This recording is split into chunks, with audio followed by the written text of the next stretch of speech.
प्रयागराज महाकुंभ के दौरान महिला क्यों बनी नागा साध्वी, देख सबके पसीने छूट गए। जय श्री कृष्ण, राधे राधे दोस्तों। प्रयागराज महाकुंभ मेले के दौरान यह कहानी आपको जरूर सुननी चाहिए। इस कहानी में हम जानेंगे कि कैसे एक साधारण लड़की नागा साध्वी बनने के लिए मजबूर हो गई। नागा साधु बनने के लिए क्या क्या करना पड़ता है, उसके साथ ऐसा क्या हुआ जो उसे नागा साध्वी बनना पड़ा।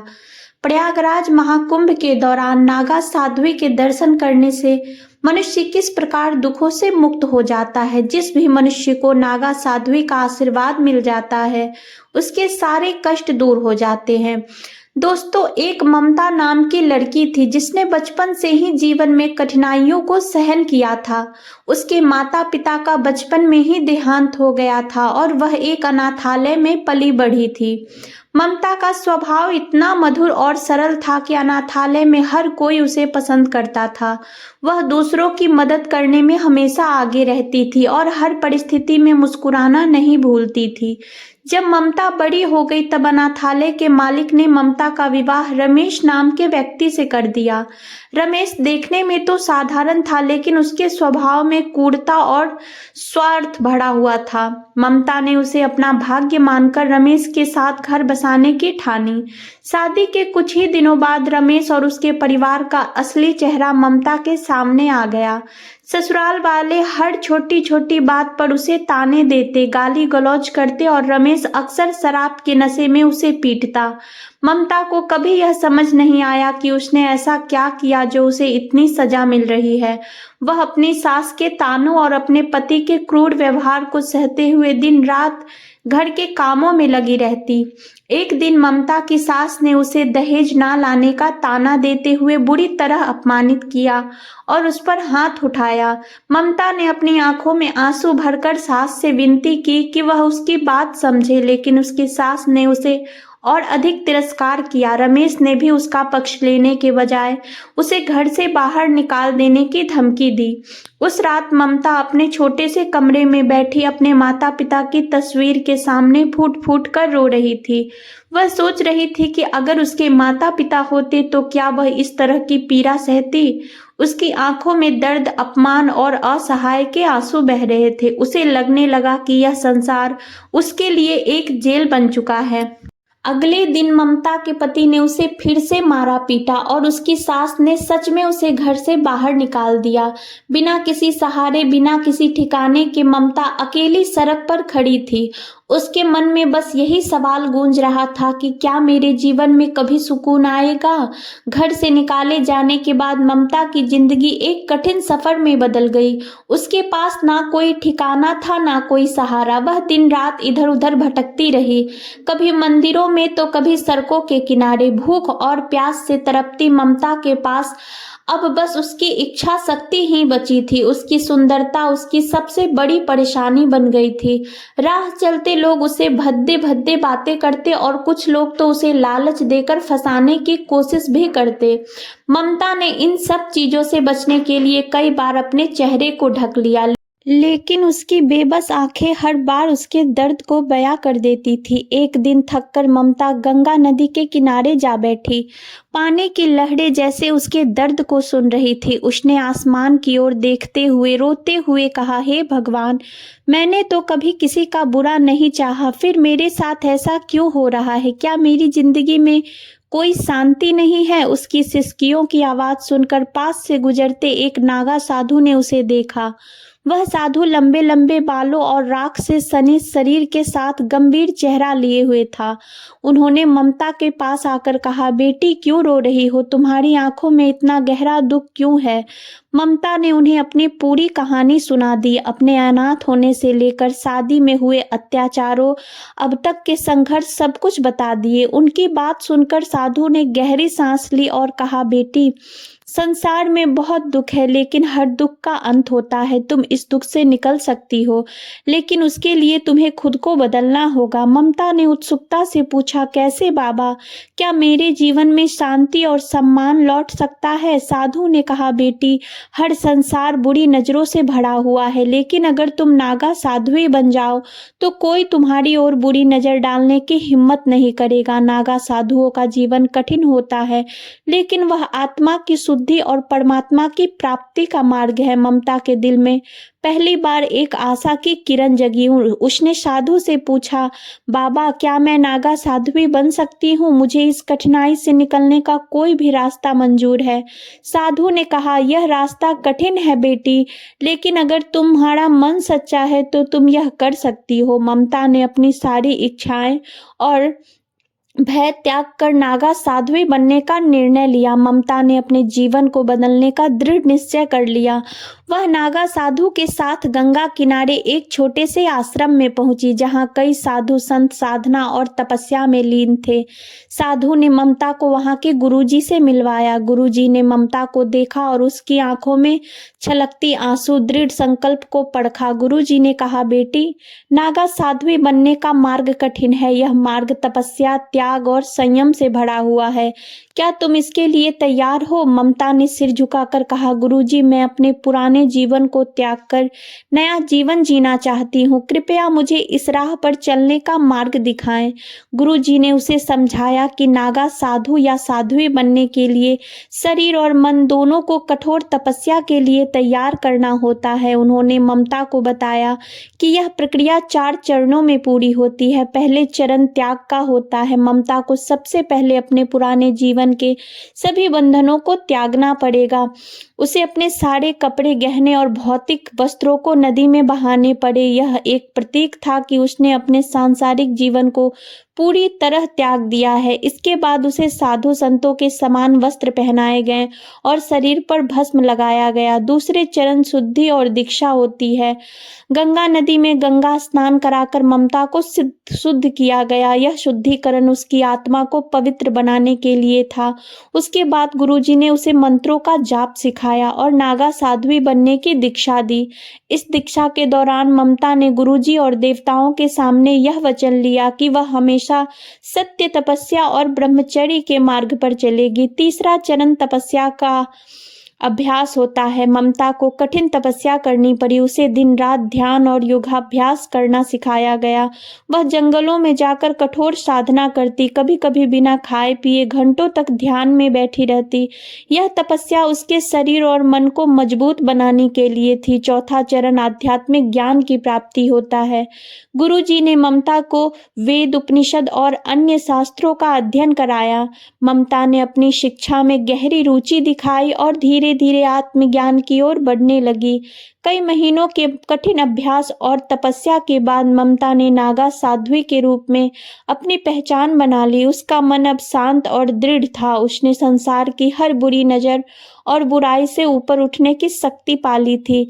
एक दिन गुरुजी ने ममता को आशीर्वाद देते हुए कहा, बेटी, अब तुम केवल ममता नहीं हो, अब तुम एक साध्वी हो जो अपने तप और साधना से दूसरों का मार्गदर्शन करेगी।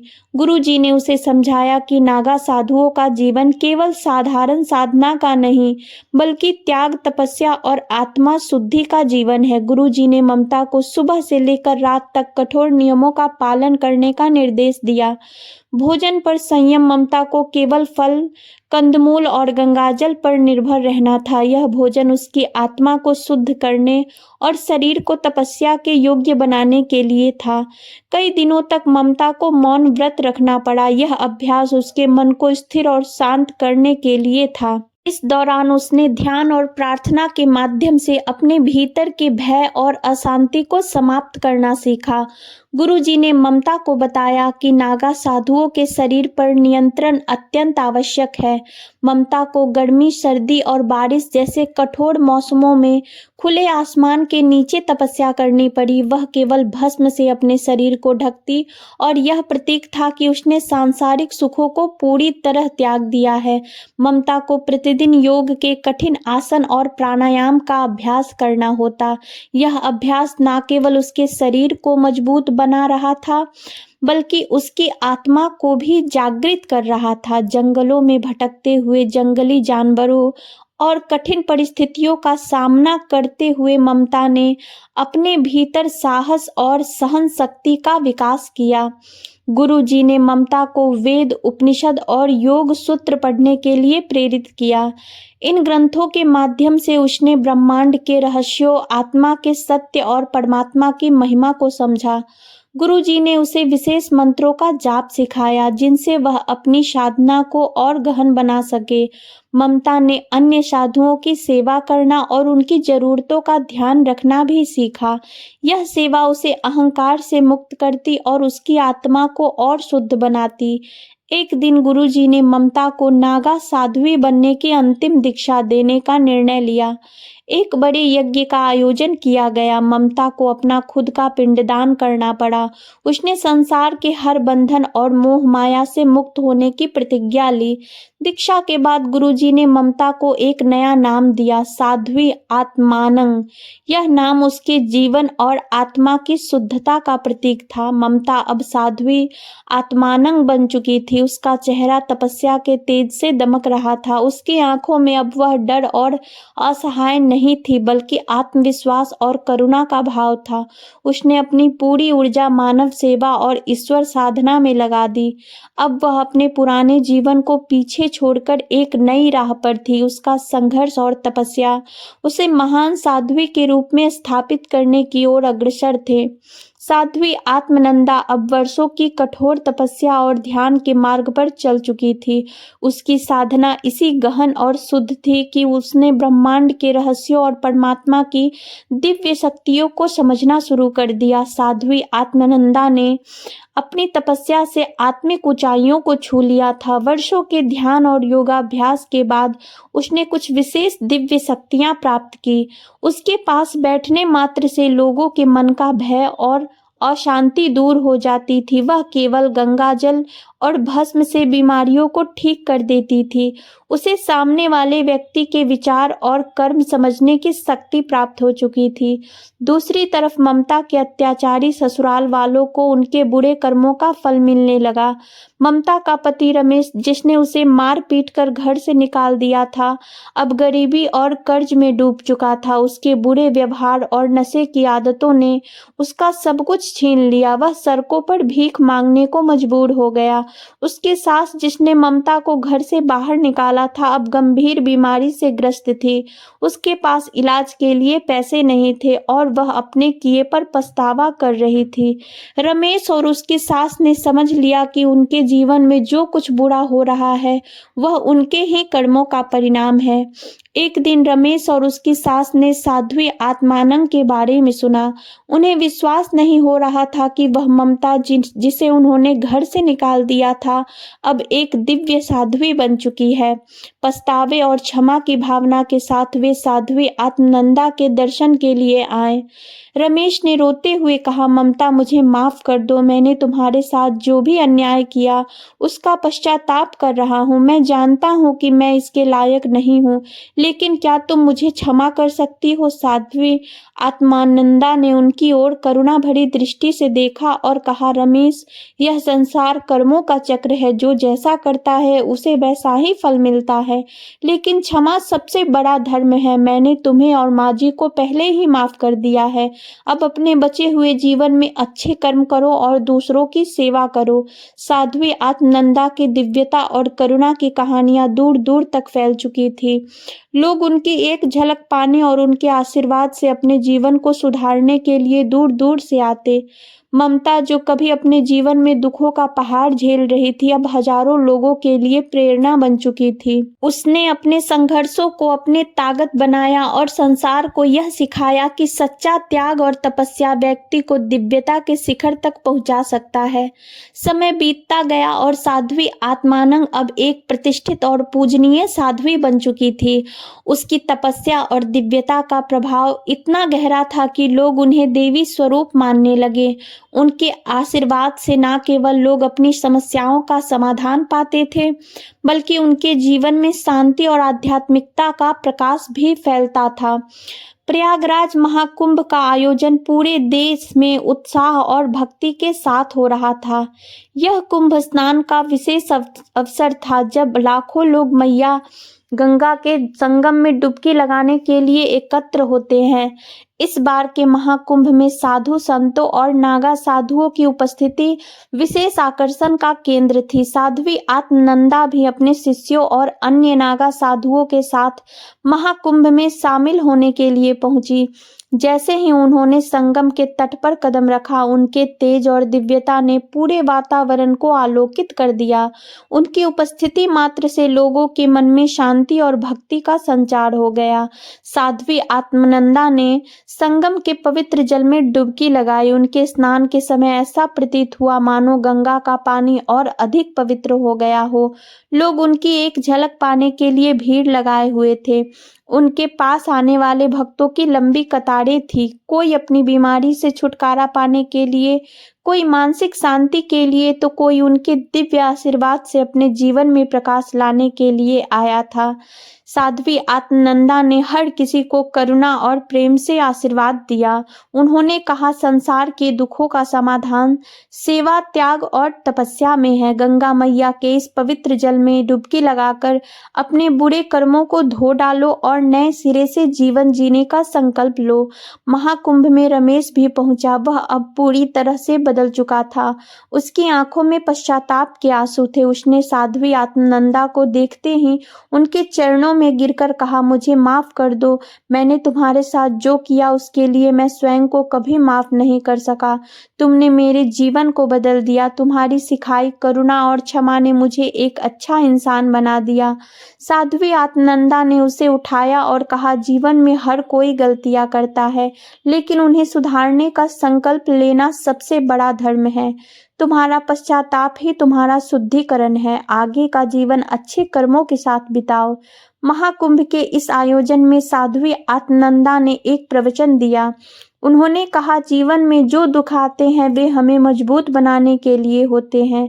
हर आत्मा में दिव्यता है, लेकिन उसे प्राप्त करने के लिए तपस्या, सेवा और त्याग का मार्ग अपनाना पड़ता है। जो भी गंगा मैया के पास आए वह केवल अपनी इच्छाएं ना रखे, बल्कि अपने बुरे कर्मों को छोड़ने का संकल्प भी ले। यही सच्ची भक्ति है। साध्वी आत्मानंदा की कहानी हर किसी के लिए प्रेरणा बन गई। उन्होंने अपने जीवन के संघर्षों और पीड़ा को अपनी ताकत में बदलकर यह सिद्ध कर दिया कि सच्चा धर्म और तपस्या किसी भी परिस्थिति को बदल सकती है। उनकी दिव्यता और आशीर्वाद से लाखों लोग लाभान्वित हुए। उनका जीवन एक उदाहरण बन गया कि चाहे कितनी भी कठिनाई क्यों ना आए, सच्चाई, त्याग और तपस्या के मार्ग पर चलने से हर आत्मा दिव्यता को प्राप्त कर सकती है। प्रयागराज महाकुंभ के इस आयोजन के साथ साध्वी आत्मानंदा का नाम हमेशा के लिए भक्ति, त्याग और दिव्यता का प्रतीक बन गया।